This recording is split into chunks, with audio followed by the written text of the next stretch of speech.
just to give you an idea of the flow, I'm going to start off with a slide deck, talk about MyFutureAZ, and then I'll jump into the platform itself to show you some of the features there, and then return to the slide deck to talk a little bit more about education and career action plans and how MyFutureAZ and the Possible Futures curriculum really work together to make that possible.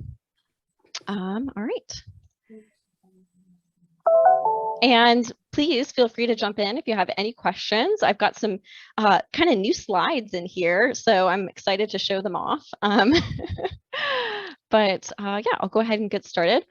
I'll start off just by mentioning that MyFutureAZ is a platform that was commissioned by the Arizona Department of Ed, but fortunately, Center for the Future of Arizona and our partners at ABEC, Arizona Business and Education Coalition, got involved very early in the process and were able to make sure that the platform was would be available in middle school as well. So we were able to support with some funding and have been part of that design process, which has been really helpful for just the development of a really solid tool. So what is MyFutureAZ? It's a career planning and exploration platform. So it uses some skill mapping technology algorithms from the data that students provide in an interest assessment and also on their profile.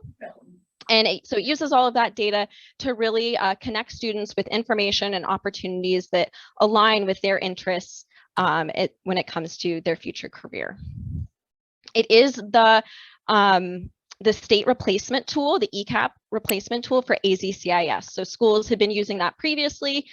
You might be familiar with that, Ben, from the classroom. It was very widely used.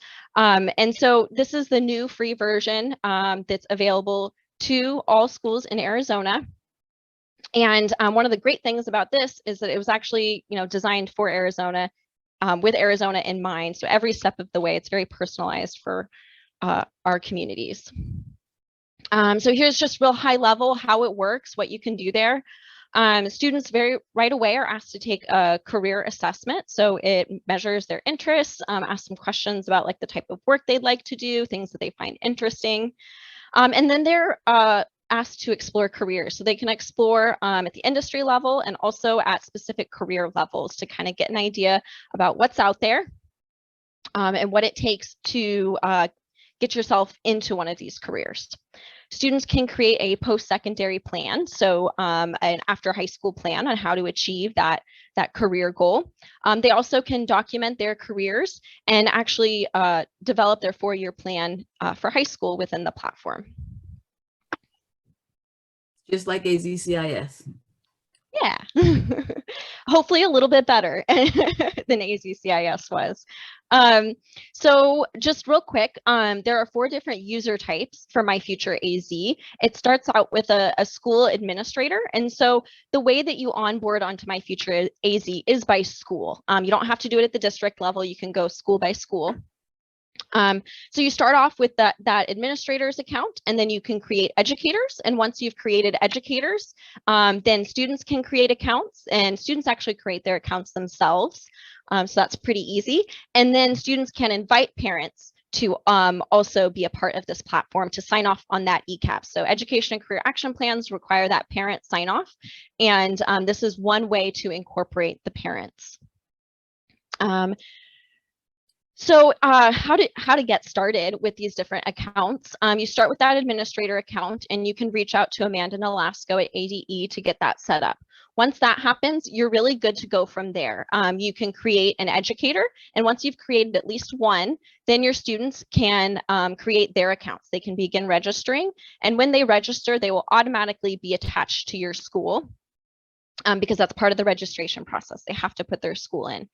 And from there, students can invite parents and guardians. So I'll show you what that looks like in the platform. I have a question. Perfect. What if a student, like for example, if we put this on our website, what if a student wants to do it on their own without the school? They should be able to do that, right? And then they share their account with the school and move forward, right? Yeah, so that is something that you can do. Students can create accounts without attaching themselves to a school. They can just click select, let's see, so this is the registration page and we'll go through it. So it's very simple information, name, email. If you're gonna do this with the school, I would recommend using school emails. They're asked to put in passwords, zip code, but then down here is where they put in their school. So let's see, the New Crossroads, for example. There it is right there. Perfect, there it is. So I'd be able to select it right there. But if I didn't want to, I could also select homeschool or no school affiliation. We needed that, okay. So they can, it's, okay, let me just put that. So if you register with no school affiliation, the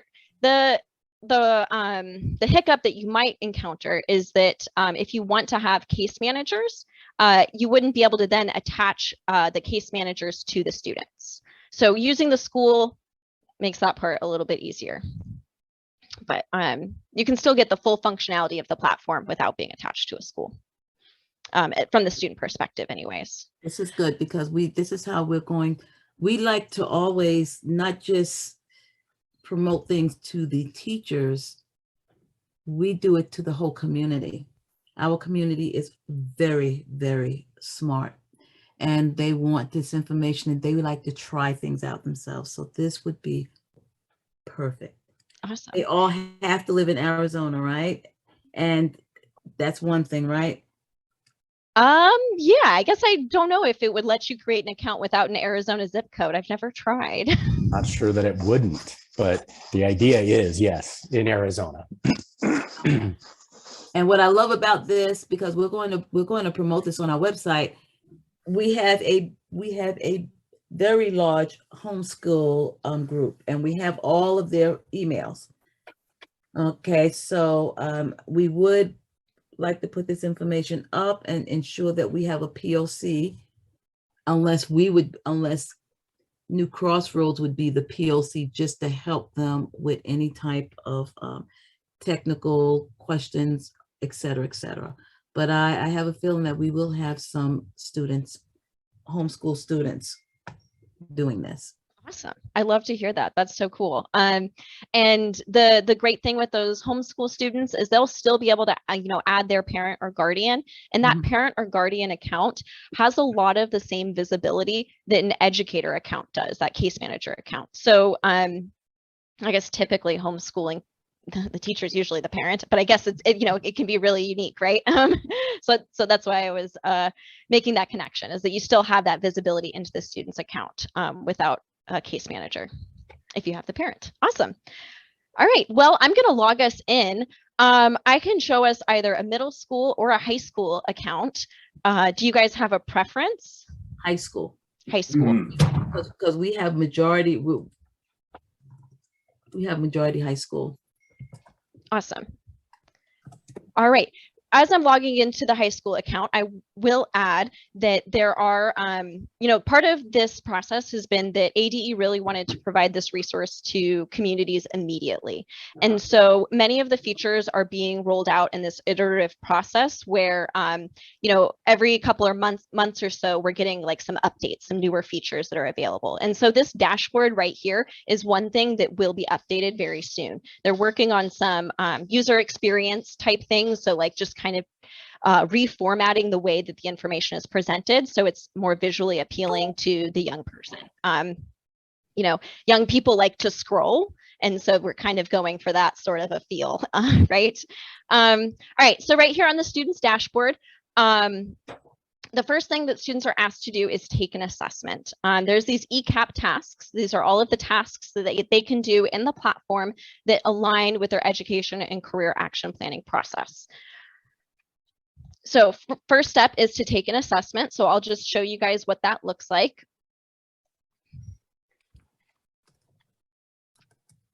This account's already taken the assessment, so I'm just going to show you really quick what the quiz looks like and then back out of it. So it's a series of about 25 questions where students respond on a Likert scale, from dislike to like very much, about different things related to careers. But I'm just going to pop in and show you the results from this account. So after I finish my assessment, I have the option to download it in case there's any documentation that my school wants to do or something like that, a program that I'm a part of, I can export the results right there. But then Okay, also, yep. Another question. Okay, so now what I'm thinking, we have students that are in the jail, because we also have our jail students. So we can download that quiz if we don't want them. We have computers though, but that right there, they can actually download it and maybe write the answers and then later come back and put the answers in the computer. Well, so this PDF will have my answers in it. So it's already answered. It's the results. Understood. That's awesome. Okay. So the first thing that I'm prompted to do is to explore industries. It really starts with the high level. These are the industries that align with my responses in the quiz. I'm able to favorite them if I'm particularly interested. So they're pinned to my my dashboard so that I can come back to them very quickly. Favoriting things also informs the, the algorithms, right, based on what they'll present for me later. And then I can scroll down to careers. So I think it produces 60 careers per results. And it starts with top careers. Top careers are going to be careers that are fast growing and higher wage. And there are the best match. So those are the things to take into consideration for top careers. All careers are based on just the results of my assessments. They don't take into consideration as much of the labor market information. Whoops. All right. And then again, I'm able to save careers right here to my profile using that little heart option. So I'm just going to hop in and show you the a career really quick to give you an idea of what kind of information your students have access to on this platform. So it's got a good one-liner about what this career does. And then it starts off with, what every kid asks first. How much money am I going to make doing this? It's very visually appealing, easy to understand. We've got both the, the annual salary, but also that hourly wage, which can be a lot more relatable. We've got an idea of how many jobs are available right now in the state of Arizona. Next, there's almost 700 jobs available and projected through 2024. This is obviously a career that is fast growing. So if I choose to pursue this, I can almost guarantee that there's going to be a job open when I'm ready.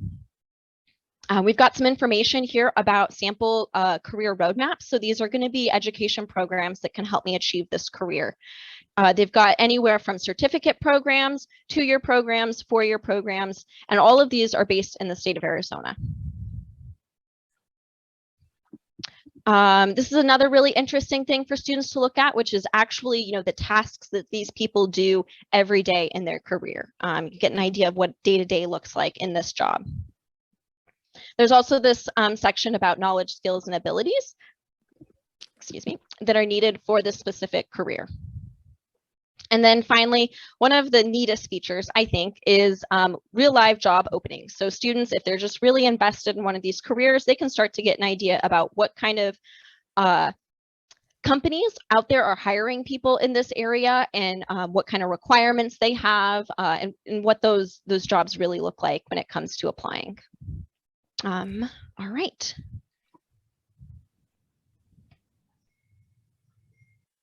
All right, the next thing I'm going to show you is the student profile.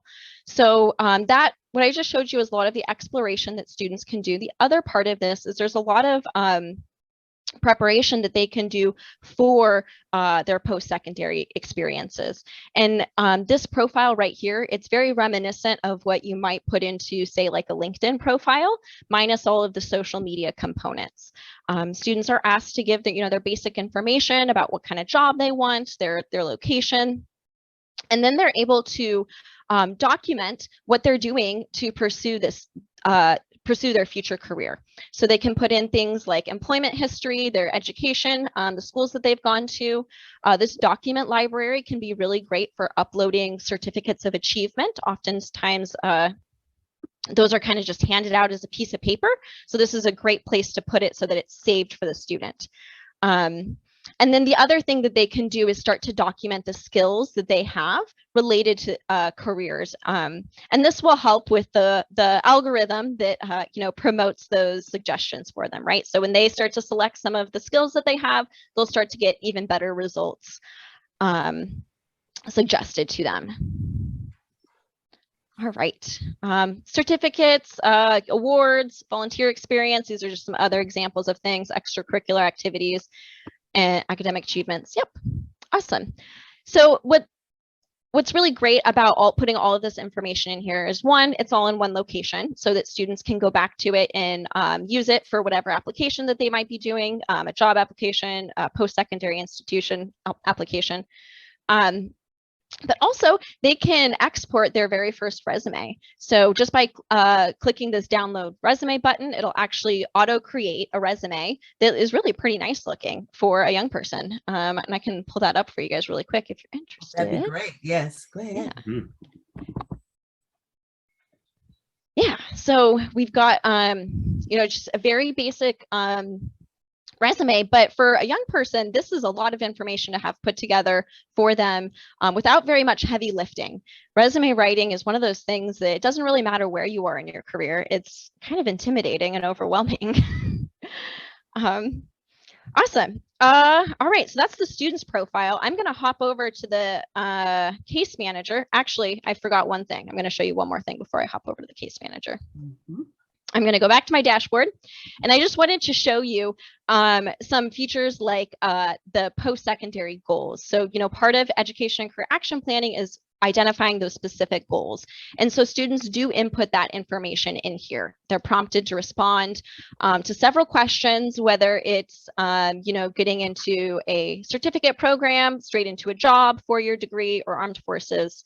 They've got all those options there to respond to. And then right here is our invite parent or guardian button. Super easy. Just put in their email. They'll be sent an email and asked to set up an account. And once that account is set up, they'll automatically be linked to their child or student. Awesome. All right, that's everything on the student's account. Oops.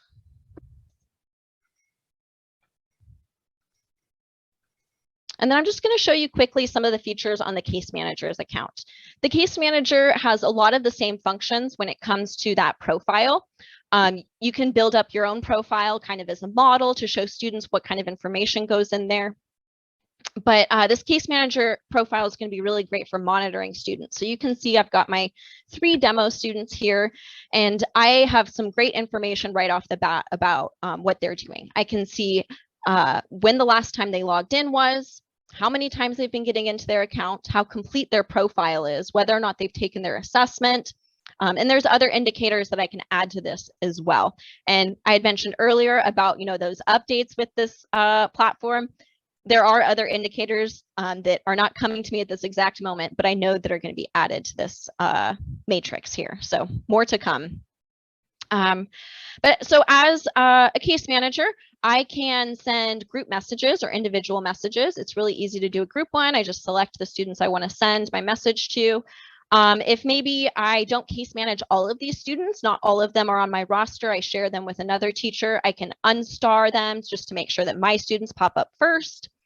I can see the results of their assessment, send them a private message, but I can also get into their account and take a look at their case history, which can be really important for making sure that there is, safety online, right? We want to make sure we can see what students are doing, what kind of information they're putting in here. So I can see into everything that my student is doing. Right here, I can click on their profile, see everything that they have listed here in their profile, and I can actually edit it too.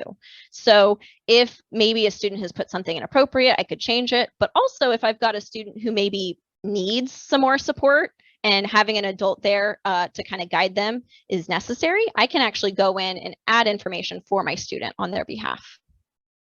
So this is the case history. I can see everything that Erica, counselor, has done. And it's just like a running record of everything she's ever done on her account. I can see any files she's uploaded, and I can also look at her goals, make sure that those align with what she's telling me, that kind of thing.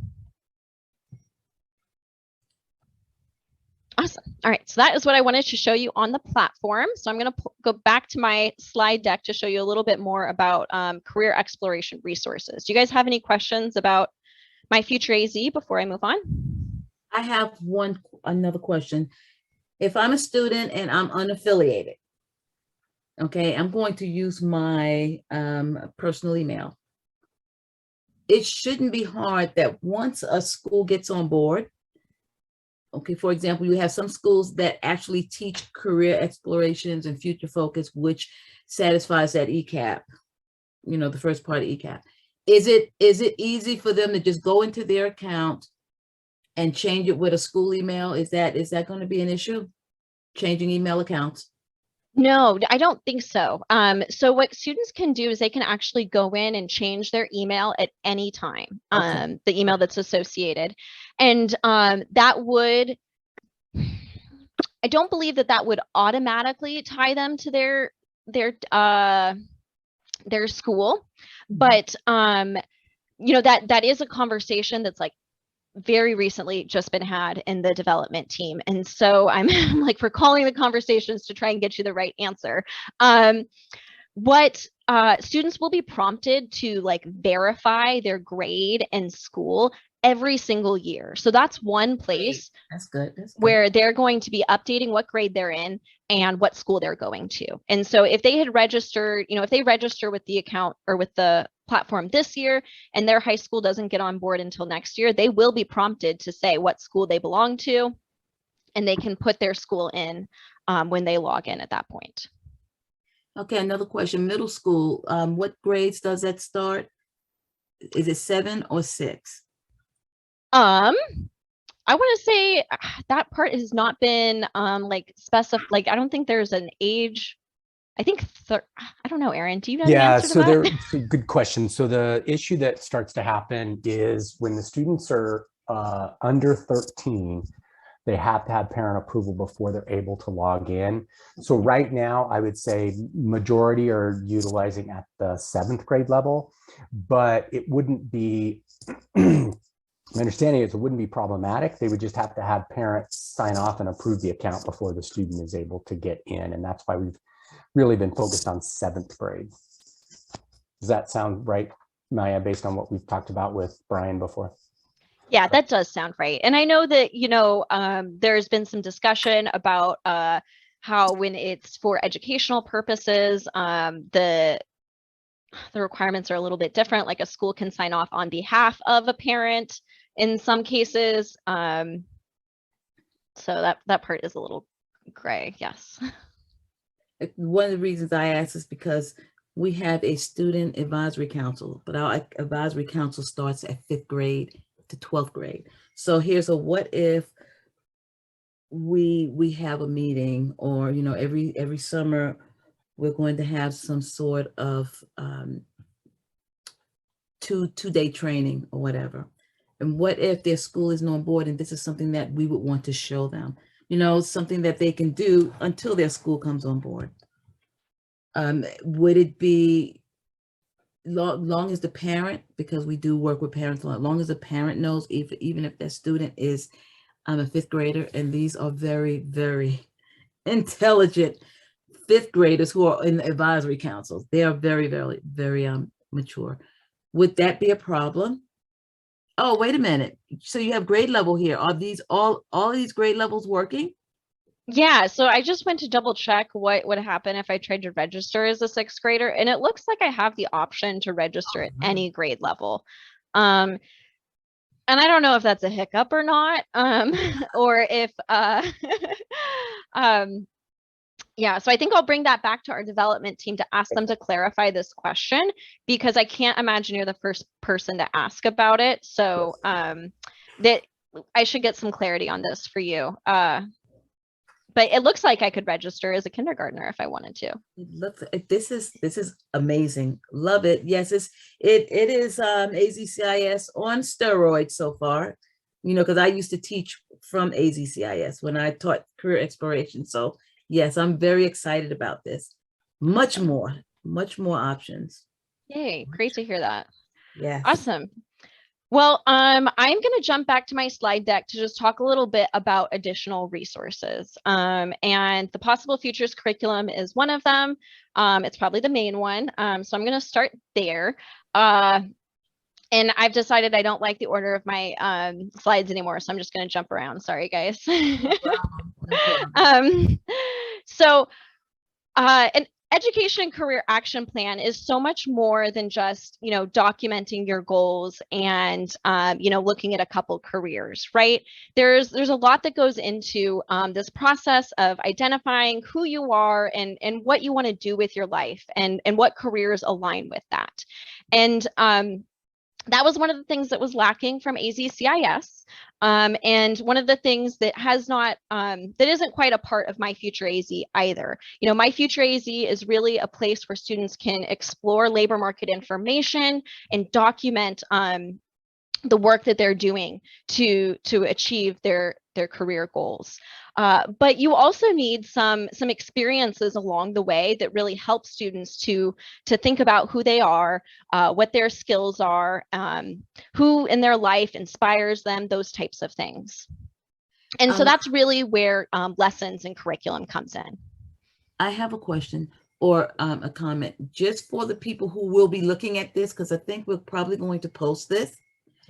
Just for the audience, could you explain ECAP and Educational Action Plan? Both of them are the same, but could you just explain that to maybe parents or businesses who don't understand what that is? Because we all want to sing the same song and be able to understand. So could you just give me a quickie on that one right there? Yeah, definitely, Jackie. So Education and Career Action Plan, or ECAP for short. Really what it is, it's two things. It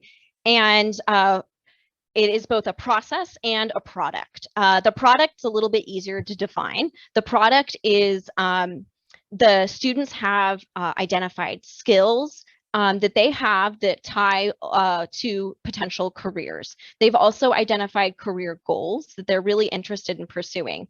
And they have identified a career plan that aligns to those goals. So often, education and career action plans are required at the high school level. And so what that can look like is working with your school counselor to determine what CTE or dual enrollment classes you should take to align with that future career that you're looking at, or what extracurricular activities or clubs you could get into that really support those skills and that future for you.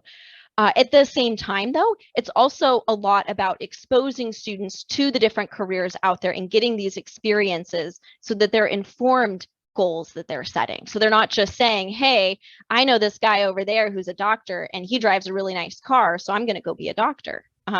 You want them to know that there is a wide range of careers in healthcare that are very high paying careers as well. You don't have to be a doctor. And you might be better suited to one of those other careers, right?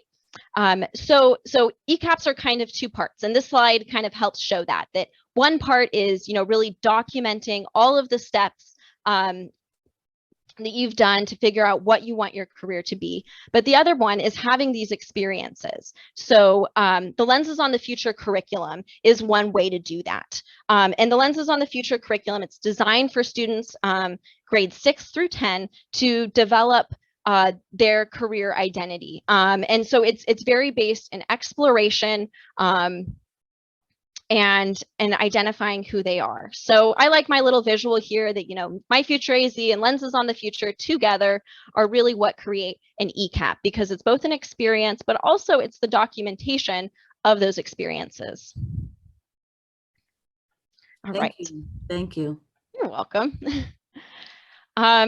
So before I dig too much into the possible futures lessons associated with ECAPs, I just want to tell you about the wider array of lessons. So there's 3 kind of modules that you can think about in possible futures. There's Skills for Success, which is much more about developing professional skills. So communication, collaboration, but also things like growth mindset and self-regulation. They're skills that are very important in the workplace, but also in education. It's part of being a functioning member of a group, of a community, that kind of thing.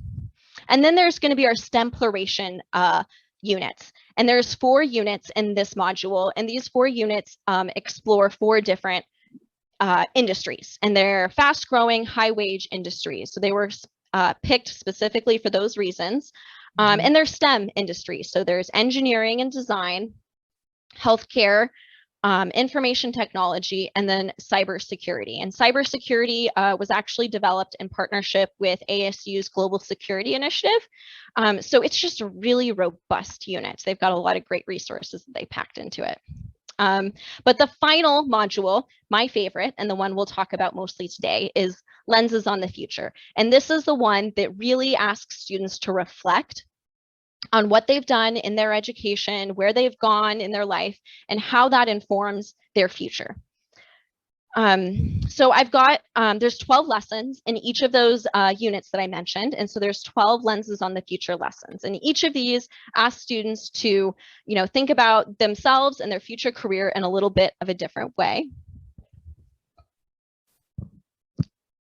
They start off with trying to figure out who they are in the self lesson. So they identify their skills, talents. They do that using personality assessments, interest assessments, those types of things. They also develop an alpha biography, a biography about themselves.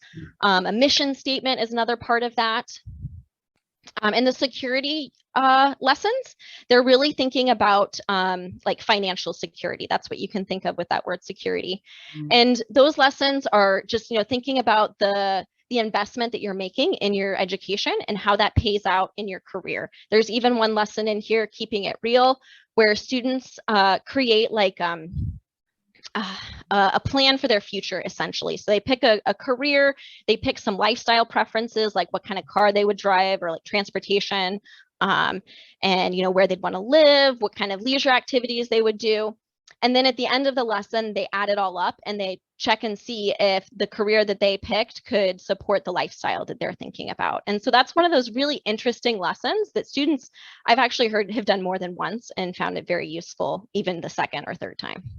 Oh, that's equivalent to the reality check in AZCIS, right? Yes, yeah, that's right. I've heard that. I had forgotten about that. Usually it humbles a student. I always tell parents to do it with their students, because then they'll stop saying, well, I'm going to leave home and I'm going to do this and this and that.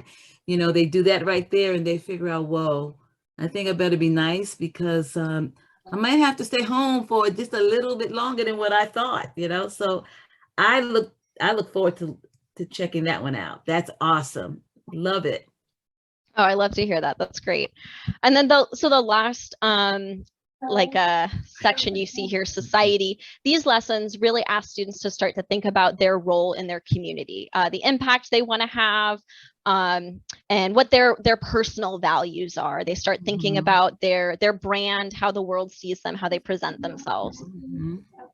And then a final culminating reflection project as well, which is really important and really ties into that ECAP, right? Because it's not just the experience and it's not just the documentation, it's putting it all together. And so you do that right there in that last lesson. All right, and now I know we're kind of coming up on time, so I just want to share 3 more slides, and I'll go through these really quickly. Before you are fine with time, okay? Before you go on, how long is each of those lessons, the Lenses on the Future? Around how long does it take to do one lesson? That's a great question. So we designed them to take about 45 minutes. And for these lessons, okay, I think that that's about it. You might be able to stretch it out to about 60 minutes. There's a lot of reflection questions in there that do not require a response, but if they're guided, instructors might choose to, do something with them, like, some sort of like think, pair, share sort of cooperative learning. Absolutely. Absolutely. Yes. Awesome. All right. And all of the lessons from the other units as well were designed to be 45 minutes. And I'm more than happy to go into more detail about those, probably at another session or something. But okay. Awesome. So my last 3 slides I wanted to share with you were just a sample ECAP implementation plan, because Possible Futures and MyFutureAZ just fit in really well with Arizona's Education and Career Action Plan requirements. There's 3 parts to an ECAP. This is, you'll probably recognize this from AZCIS. The who am I comes first. And so I've got a collection of lessons here that align with that first stage. I've got some ECAP tasks. And then there's often other things that happen in the classroom or in programs related to this, like vision boards is something that I've seen in the Who Am I stage. Next is the Where Am I Going? So students start to identify some specifics in their education and career action planning. I've got some lessons here, and then the MyFutureAZ tasks as well. This is where, you know, we recommend start exploring and saving careers that you're interested in, record your education and career goals. And then I'll just mention to you guys really quickly, I'll share the slide deck with you. Each of these lessons is hyperlinked so that you can go and preview them right away. This is not the complete lesson. Each lesson has both like this digital version, but also a facilitator guide. So you can preview it here, and I can set you up with what you need to access the full suite of curriculum and get that facilitator guide. I would really appreciate it. I'm excited about this. I'm 100% yes. Awesome. Yep. I'm going to make a note so I do it this afternoon. Perfect. And then the last ECAP step, which is how do I get there? So students now start to, you know, figure out exactly what to do in order to achieve those career goals, identify post-secondary programs, maybe even start to apply for them, you know, get entry-level positions, jobs, those types of things. And so I've got some ideas as to what to do in MyFutureAZ, as well as the lessons that align to this part of the ECAP. Awesome. And that is everything I have for you guys today.